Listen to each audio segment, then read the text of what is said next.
శివాజీలా జీవించు, సంభాజీలా మరణించు అంటారు. శివాజీ గొప్ప సామ్రాజ్యాన్ని, స్వరాజ్ అనే సామ్రాజ్యాన్ని స్వయం కృషితో స్థాపించి గొప్పగా పాలించినటువంటి రాజు.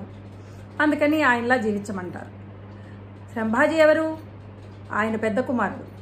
సంభాజీ జీవితకాలం వ్యసనాలకి లోనై తండ్రి తర్వాత సామ్రాజ్యానికి వచ్చినా కూడా, పెద్దగా ఏవీ చేయకపోయినా కూడా, చివరిలో ఔరంగజేబు చేత చిక్కినప్పుడు తన సామ్రాజ్యాన్ని ఔరంగజేబు యొక్క పాదాలకి అంకితం చేయడానికి నిరాకరించి ఆయన చివరి వరకు వెన్ను చూపకుండా పోరాడారు. ఆయన కళ్ళు పీకేశారు, గోళ్లు పీకేశారు, చిత్రహింసల పాలు చేశారు. అయినా కూడా ఆయన శత్రువుకి తల ఒగ్గలేదు. అందుకనే ఆయనలాగా మరణించాలి దేశం కోసం అని చెప్పటం కోసం శివాజీలా జీవించు, సంభాజీలా మరణించు అని అంటారు.